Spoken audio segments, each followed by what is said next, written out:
Hello friends, welcome to my channel Beena kids care से मैं हूँ बीना और स्वागत करती हूँ आपका अपने चैनल में।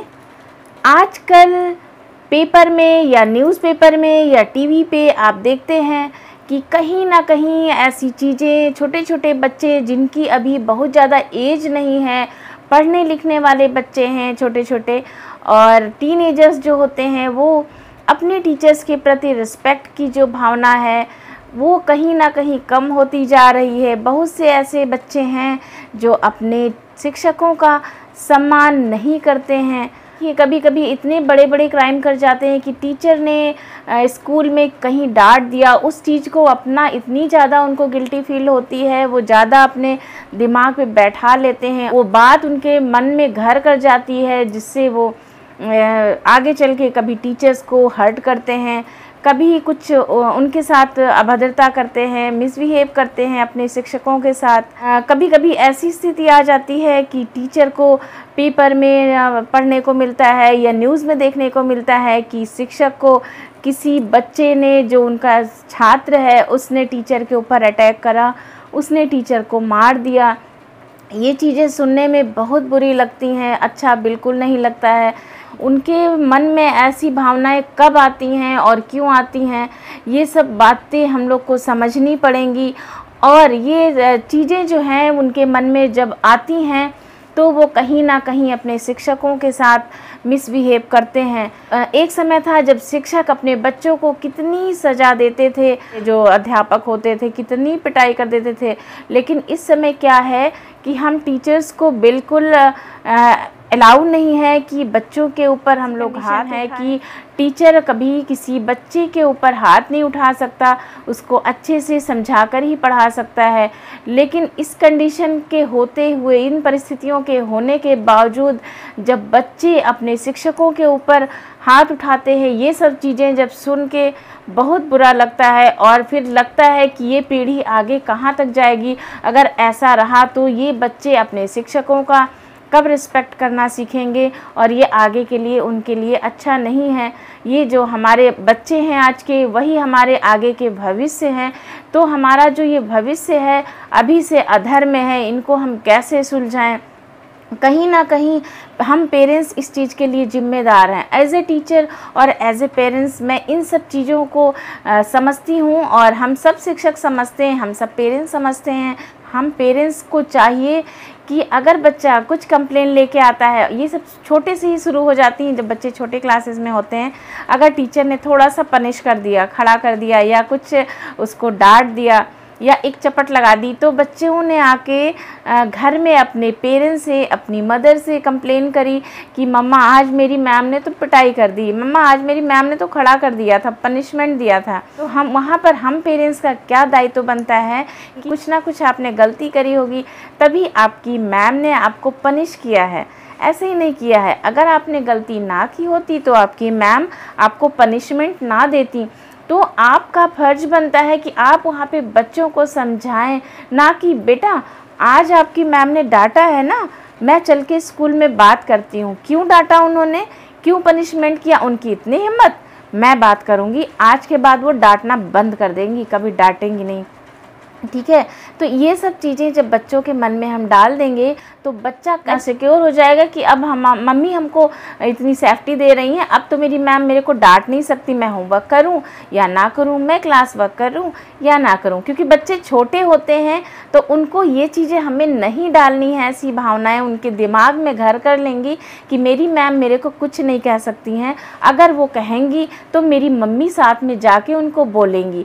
तो ऐसा नहीं करना चाहिए। कभी भी अगर बात करनी है, कुछ चीज़ें आपको ठीक नहीं लगी कि हाँ ये चीज़ नहीं करनी चाहिए, टीचर को या मैम को या सर को बच्चे के साथ इतना ज़्यादा नहीं करना चाहिए, कुछ चीज़ें लगी कि हाँ ऐसा नहीं होना चाहिए, तो आप बच्चों के साथ में ना जाके, बच्चों के सामने ना जाकर आप अकेले में बात करें टीचर से।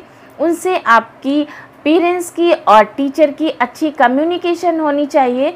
किसी तरह की कोई प्रॉब्लम है तो आप टीचर से बताएं, टीचर ज़रूर सुनेगा आपकी बात और उन बातों पे अमल करेगा। ऐसा नहीं है टीचर पेरेंट्स की बात नहीं समझते हैं, ज़रूर समझते हैं।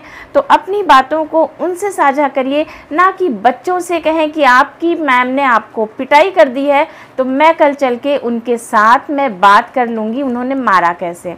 ठीक है, तो ये सब चीज़ें अगर हम बच्चों के मन में अभी से डाल देंगे तो बच्चा हमारा क्या होगा, बिल्कुल एकदम सेफ महसूस करेगा अपनी मम्मी के साथ कि अब मेरी मैम या सर हमको कुछ नहीं कह सकते। तो बच्चा भी थोड़ा ज़िद्दी हो जाएगा, स्कूल में भी टीचर का रिस्पेक्ट नहीं करेगा, टीचर की जो रिस्पेक्ट उसके मन में होनी चाहिए वो ख़त्म हो जाएगी, कम कर देगा, बात करना टीचर से बंद कर देगा, वो टीचर से दूर हो जाएगा। तो हम अगर बच्चों के मन में ये बातें अभी से डाल देंगे तो बच्चे भी टीचर के रिस्पेक्ट नहीं करेंगे। और वही बड़े होकर जब कभी टीचर ने कभी उनके ऊपर हाथ उठा दिया तो बच्चे समझेंगे कि हमारे साथ गलत हो रहा है, हमारे टीचर ने हमारे साथ अच्छा नहीं किया, हमारे साथ अभद्र व्यवहार किया है। तो टीचर ऐसा नहीं करता, एक शिक्षक ही होता है, इतने सारे रिश्ते होते हैं। कोई भी आप रिश्ता देख लीजिए, कभी भी ऐसी सिचुएशन आती है आपका बच्चा बहुत आगे बढ़ रहा है, अगर अगले को पता चला, आपके रिलेशन में ही किसी को पता चला या आपके ही खास लोग हैं जिनमें से माँ बाप को छोड़ के और किसी ऐसे रिश्ते हैं जो अपने से आगे बढ़ता हुआ नहीं देख सकते, कि आपका बच्चा अगर आगे बढ़ रहा है तो आपके रिलेटिव ही सोचेंगे अरे इनका बच्चा इतना आगे चला गया, ये कैसे हो गया। ऐसा नहीं होना चाहिए, हमारा बच्चा आगे क्यों नहीं गया, या हम आगे नहीं गए आप कैसे आगे हो गए। तो ऐसी भावनाएं लोगों के मन में, बहुत से ऐसे रिश्ते होते हैं जो अपने से आगे बढ़ते नहीं देख सकते, लेकिन एक शिक्षक ही ऐसा होता है जो अपने बच्चों को, अपने छात्रों को अपने से आगे बढ़ता हुआ देख सकता है। तो हमारा फ़र्ज़ यहाँ पे ये बनता है हम पेरेंट्स का कि हम अपने बच्चों को टीचर से कभी दूर ना होने दें। टीचर्स हमेशा अपने बच्चों के क्लोज़ होता है, उनकी भावनाओं को समझता है और उनसे बहुत कनेक्ट होता है, क्योंकि टीचर से ही बच्चे हैं और बच्चों से ही टीचर हैं। हम टीचर्स कहाँ से हैं? बच्चों से। अगर बच्चे ना हो तो हम टीचर्स किस काम के, और अगर बच्चे हैं और हम टीचर्स ना हो तो बच्चों को पढ़ाएगा कौन। तो ये एक बहुत अटूट बंधन है, बहुत ऐसा रिश्ता है जिसके बीच में किसी तरह का गैप नहीं होना चाहिए। और ये कब बन सकते हैं? जब हम पेरेंट्स बच्चों के जब छोटे होते हैं तो उनके दिमाग में ऐसी चीज़ें ना डालें, ऐसी बातें ना डालें जो बच्चा अपनी टीचर से, अपने शिक्षकों से दूर हो जाए। मैं एज ए टीचर बहुत सी ऐसी चीज़ें हैं जब आफ्टर मैरिज तो मैंने काफ़ी एक्सपीरियंस देखा। बिफोर मैरिज मैंने वहाँ से लेके आज भी मेरे बच्चे जो हैं, मेरे स्टूडेंट्स पढ़ाए हुए जो हैं, वो अभी भी मेरे से कनेक्ट हैं। बहुत से बच्चे ऐसे हैं जिनकी मैरिज हो चुकी है, अपने अपनी फैमिली में वो सेटल हैं, लेकिन फेसबुक या व्हाट्सएप के माध्यम से हम लोगों से फिर से मिले, वो कनेक्ट हुए और अभी भी एक अच्छा सा संबंध है। वो बच्चे जो हम लोगों से अभी भी कनेक्ट हैं, बहुत अच्छा लगता है जब वो हम टीचर्स को, हमारे बच्चे, हमारे पढ़ाए हुए स्टूडेंट्स हमको विश करते हैं, हमको याद करते हैं। तो बहुत अच्छी फीलिंग्स होती है एक टीचर के लिए। बहुत अच्छा लगता है कि उनके पढ़ाए हुए जो बच्चे हैं उनको अभी भी याद करते हैं। ये एक टीचर के लिए बहुत बड़ा गिफ्ट होता है, बहुत अच्छा लगता है। तो ऐसी भावनाएं बच्चों में बनी रहने देना चाहिए। बच्चों को कभी भी टीचर से दूर नहीं करना चाहिए और टीचर अपने बच्चों को हमेशा समझें, उनकी भावनाओं को समझें। ये जो गैप है इसको बिल्कुल डिस्टेंस नहीं होना चाहिए, एक मधुर संबंध है, इनको हमेशा बना के रखना चाहिए।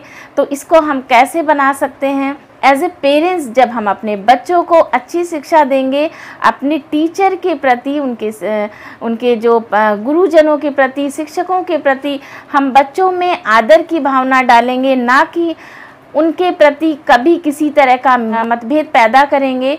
आपका टीचर आपको डांट नहीं सकता, आपका टीचर आपको मार नहीं सकता।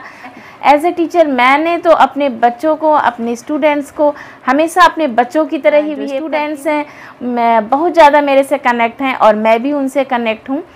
तो बच्चे बहुत अच्छे होते हैं। बस समझने की बात है यहाँ पर कि टीचर्स को अपने बच्चों को समझना चाहिए और बच्चों को अपने टीचर्स को समझना चाहिए। तो इसके लिए हम पेरेंट्स की जिम्मेदारी बनती है कि इन संबंधों को अच्छा रखें, हमेशा अच्छी चीज़ें सिखाएं, हमेशा मोटिवेट करें अपने बच्चों को अपने टीचर्स के प्रति। तो मेरे बताए हुए छोटे छोटे टिप्स और सुझाव अगर आपको अच्छे लगे हों तो प्लीज़ हमारे चैनल को लाइक करें और शेयर करें। Thank you, thanks for watching.